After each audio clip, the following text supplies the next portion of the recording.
एक बार की बात है, मैं और मेरी सहेलियां बाहर खेल रहे थे।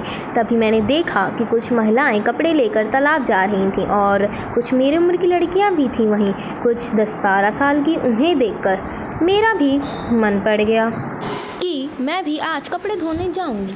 तभी मैं खेलते खेलते अपने घर के अंदर गई और माँ से कहने लगी, माँ आज मुझे भी कपड़े चाहिए। माँ ने पूछा क्यों? तो मैंने बोला कि मुझे भी आज तालाब जाना है, मैं भी कपड़े धुलने आज तालाब जाऊंगी।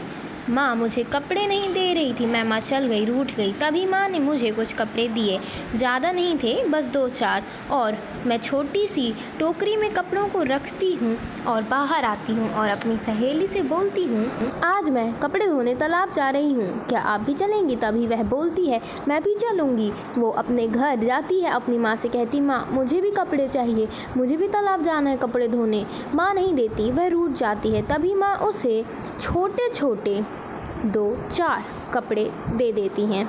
वो भी अपने घर से कपड़े ले आती है और फिर हम दोनों तालाब पहुंच जाते हैं और वहां पर कपड़े धोने लगते हैं। धोने के बाद हम दोनों कपड़ों को टोकरी में रख लेते हैं। जाते वक्त मेरा पैर फिसल जाता है और टोकरी के सारे कपड़े नीचे गिर जाते हैं और उनमें मिट्टी लग जाती है। मैं नादान सी थी तो मैं उनको टोकरी में रख लेती हूँ। फिर मैं और मेरी सहेली घर आ जाते हैं और मैं माँ के पास जाती हूँ और रोने लगती हूँ। तो माँ पूछती है, क्यों रो रही हो? तब मैंने माँ को सारी बात बताई। मैं जब कपड़े धुल के तालाब से निकल रही थी तभी रास्ते में मेरा पैर फिसल जाता है और मैं गिर जाती हूँ।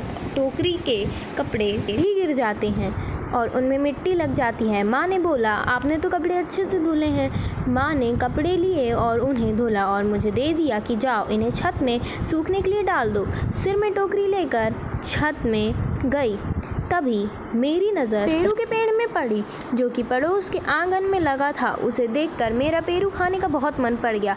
काफ़ी देर तक मैं उसको देखते खड़ी रह गई। फिर मैं छत से नीचे आकर अपने आंगन में बैठ गई और मेरी माँ भी वहीं बैठी थी। मेरा पेरू खाने का बहुत मन था। मैं मन में बार बार भगवान से प्रार्थना कर रही थी कि मुझे कोई पेरू तोड़ कर दे दे। तभी वहाँ से एक तोता उड़ते हुए निकलता है और मैं उसको देख ही रही थी और बोल रही थी कि तोते तोते मेरे लिए पेरू तोड़ के ला दो।